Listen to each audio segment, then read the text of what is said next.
An update, finally! So let's see if these have faded more, if there have been more changes or not. The Kuretake Gansai Tambi after 4 months, they won't stop fading, some colors will even disappear completely, even in the mass tone past 6 and 7 months. So, we see some of the red colors have faded in a noticeable way, even in the mass tone, as you see here. As for the greens are pretty stable in this line, except for this one and this one, the malachite green. A couple of greens have lost a bit of vibrancy, but not much. They're doing pretty good. The blues aren't showing much changes, except for the Prussian blues. Obviously, Prussian blue is a fugitive paint. The purples, they're surprising me a bit. This maroon, completely gone. This maroon is the one that's suffering the most. The last Kuretake colors, brown and black, they haven't changed. Not even a bit. We're going to ignore these 4 colors in the middle because that was a mistake. I swatched them twice. And these 3 colors, one from Schmincke, 2 from Lukas, they have faded dramatically. Now, a more chaotic collection of colors. These are CSY handmade watercolors from Purego Paints on Instagram, and they have faded so badly. They all have shifted and they're disappearing, and it's so sad, guys. It's so sad what's happening to them. I can't even... I think these might even fade inside sketchbooks because of humidity and pH levels changing. I'm not sure. I think these are super sensitive to changes. Oh yeah, that one color here, no changes, that's my PV15. Now, some of my own handmade colors and some problematic pigments from brands. Okay, this sad color here that's disappearing, that's my handmade Azo Yellow.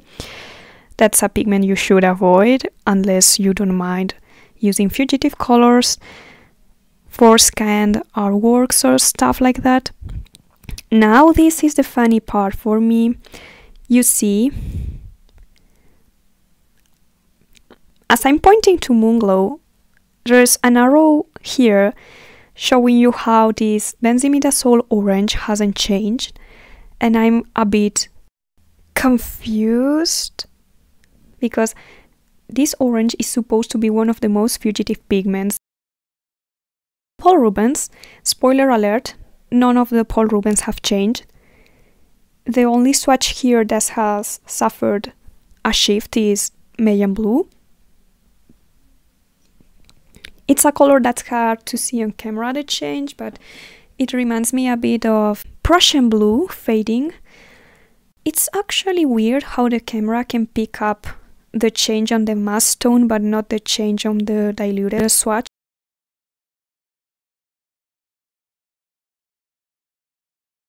And as you see here, the Paul Rubens, nothing has changed. These paints are quite stable, and after 4 months, five months for these babies, nothing has changed. Beam paints. So with beam paints I have a complicated relationship.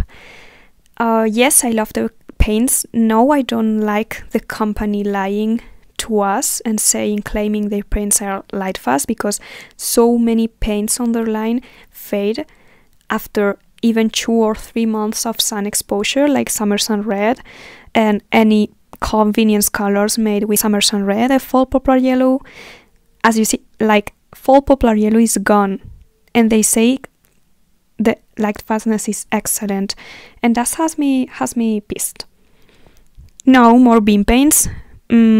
Lavender is gone, completely gone.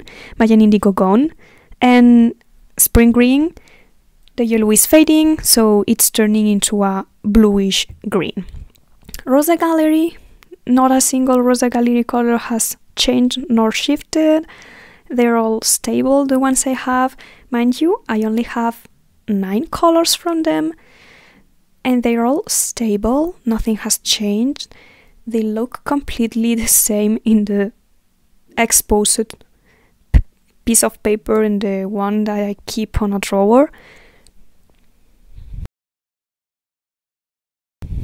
Now these are the Gucai paints. The Gucai paints I reviewed, well, I didn't review them. I unboxed them on a video, and as you see, this one here, after 1 month, this carmine red is starting to fade and showing a color shift, which was expectable because red pigments are always the least stable, and I doubt that these are pigments. I think they use dyes, but I'm not quite sure. Still more Gucai paints. These are all doing fine, and below the Gucai paints you see some of my handmade paints, and as always it's the red, the one that's fading. This one here, it's a really fugitive pigment, so I don't mind it. Thank you very much for watching. I hope you liked the video and you find it informative. Bye bye!